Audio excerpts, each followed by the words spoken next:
Grammar অত্যন্ত গুরুত্বপূর্ণ একটি টপিকস।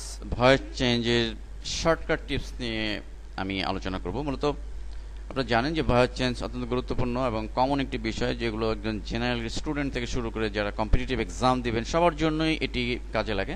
তো এটি জন্য অনেকে বিভিন্ন অনেকগুলো রুল মুখস্থ করতে হয়, দেন সেটি তাকে সলভ করতে হয়।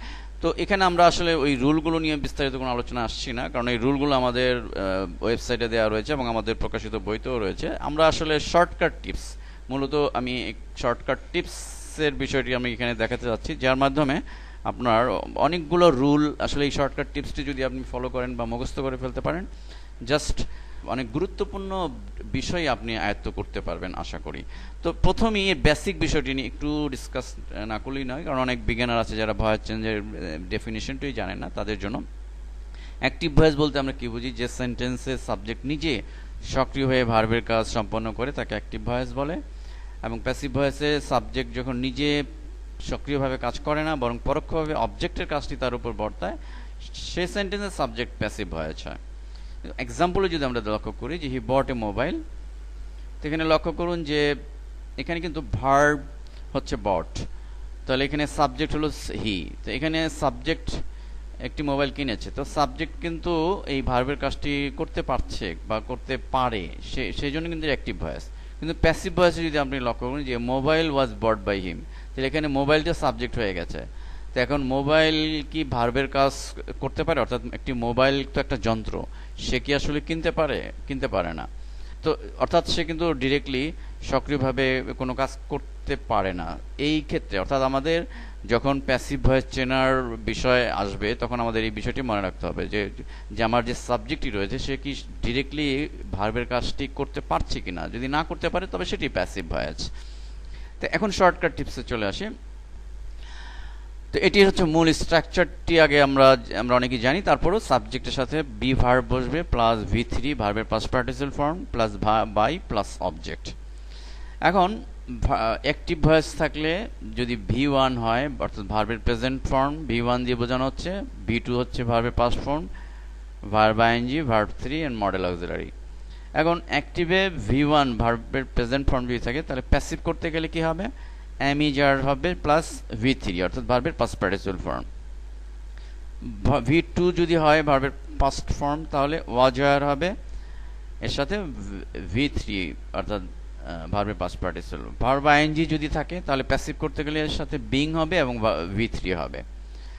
ভার্ব 3 যদি হয় তাহলে প্যাসিভ করতে গেলে বিন হবে এবং ভার্ব 3 হবে। মডেল অক্সিলারির ক্ষেত্রে প্যাসিভ করতে গেলে বি এবং ভার্বের পাস্ট পার্টিসিপল ফর্ম। আমরা যদি পরের এক্সাম্পল টু ফলো দেখি তাহলে অনায়াসে আরও ক্লিয়ার হব। লক্ষ্য করুন হি প্লেস ফুটবল।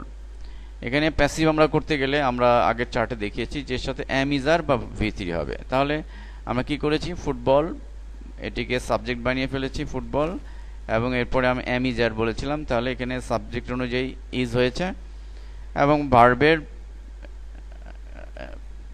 V3 অর্থাৎ ভার্বের past participle form played by him, এবং V2 অর্থাৎ পাস্ট ফর্ম যদি হয় শি কল্ড মি, অ্যাক্টিভে আছে শি কল্ড মি, তাহলে প্যাসিভে কি হবে?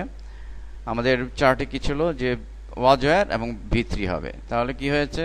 সাবজেক্ট অনুযায়ী আই এর পরে যেহেতু ওয়াজ হয়, আই এর পর ওয়াজ হয়েছে এবং ভার্বের পাস্ট পার্টিসিপল ফর্ম। এবং যদি ভার্বের আইএনজি হয়, আমাদের কি ছিল? ভার্বের আইএনজি হলে প্যাসিভ করতে গেলে বিং প্লাস V3। তাহলে দেখুন হি ইজ প্লেয়িং ক্রিকেট, তাহলে প্লেয়িং এখানে আইএনজি রয়েছে, সো ক্রিকেট এটিকে সাবজেক্ট বানালাম ক্রিকেট, এবং অবশ্যই স্ট্রাকচার অনুযায়ী আমাদের যে স্ট্রাকচার ছিল এখানে বি ভার্ব, তাহলে ক্রিকেট ইজ বিং। আমরা বলেছিলাম যে প্যাসিভ করতে গেলে ভার্বের আইএনজি যখন হবে বিং এর সাথে V3 হবে, তাহলে ক্রিকেট ইজ বিং, এবং প্লে ভার্বের কি হয়? Past participle form played by him. V3 যদি থাকে তাহলে আমাদের চার্ট অনুযায়ী বিন প্লাস V3, অতএব এখানে কি হচ্ছে? I have eaten rice, the rice has been ভার্বের past participle eaten by me. মডেলের ক্ষেত্রে প্যাসিভ করতে গেলে বি প্লাস V3, অতএব সেটাই কিন্তু এখানে দেখানো হয়েছে। You must do the work, তাহলে দি ওয়ার্ক সাবজেক্ট হয়ে গেল, মাস্ট এর সাথে বি প্লাস ভি থ্রি, অর্থাৎ দি ওয়ার্ক মাস্ট বি ভার্বের past participle done by you. So আপনি লক্ষ্য করুন যে আমরা যে চার্টটি দিয়েছি এই চার্টের সাথে আমাদের এই এক্সাম্পলটি কিন্তু সম্পূর্ণ মিল রয়েছে। অতএব এই চার্টটি যদি আপনি জাস্ট মনে রাখেন বা মুখস্থ রাখেন, তাহলে কিন্তু আপনার কমন যে বিষয়গুলো আছে, ইম্পর্টেন্ট যে বিষয়গুলো আছে অ্যাক্টিভ থেকে প্যাসিভ করার, সেটি কিন্তু আপনার অনায়াসে আয়ত্ত করতে পারবেন। বাকি আরও বেশ কিছু রুল আপনি আরও কম্প্রিহেন্সিভলি ব্যাপকভাবে শিখতে চান, আরও বেশ কিছু রুল আপনাকে শিখতে হবে ম্যানুয়ালি, কিন্তু এই চার্টটি আপনাকে আসলে শর্টকাটে আপনি ভয়েস চেঞ্জ বোঝার জন্য বা আয়ত্ত করার জন্য আপনাকে কাজে দেবে। ধন্যবাদ।